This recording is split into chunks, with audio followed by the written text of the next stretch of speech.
I am Rebecca Kaus, responding on behalf of Northwest Optics Incorporated.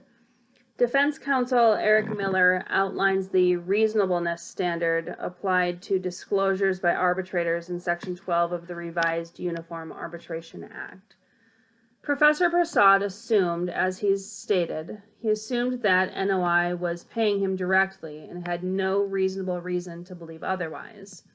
Therefore, questioning the source of his payment would not qualify as a reasonable inquiry, expectation on his behalf. Professor Prasad has stated that he had no idea that Lit Funds was the payer of his fees, and there's no reason for him to have questioned otherwise. The nature of the company Lit Funds is solely to provide this type of funding in the same way that a bank provides loans to companies. There's no financial interest for Professor Prasad on behalf of Lit Funds. Lit Funds isn't in the business of choosing arbitrators on behalf of their clients. They simply provide companies the financing to undertake litigation or arbitration and in situations like this. Professor Prasad has no reason to be beholden to Lit Funds. Defense counsel also failed to recognize the requirement that the facts be known to the arbitrator. This requirement is also in Section 12 of the revised Uniform Arbitration Act.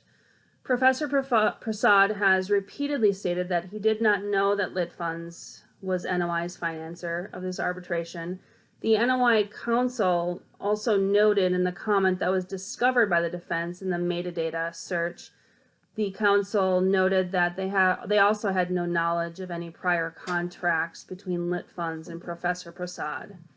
And both also confirmed that there was no known relationship between the two.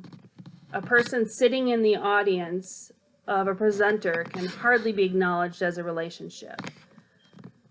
Finally, defense counsel himself stated that the third arbitrator chosen by the party arbitrators acts as the neutral arbitrator. Section 23A2A of the revised Uniform Arbitration Act states that partiality is a concern for the neutral arbitrator. Only the neutral arbitrator is listed under this subsection. As I noted in my opening, often in these situations, the party arbitrators are inherently partial. That's why they've been chosen by the parties. So the parties in this scenario have safeguarded themselves by choosing a third arbitrator to be their neutral arbitrator and governed by the revised Uniform Arbitration Act in regards to partiality. The parties have sufficiently safeguarded the arbitral process from partiality with their agreement to appoint this third-party neutral arbitrator. And because of this, there's no reasonable reason for NOI to replace Professor Prasad as their arbitrator. Professor Prasad was agreed upon by both parties after any bias was already noted in the disclosures of the articles that he's written.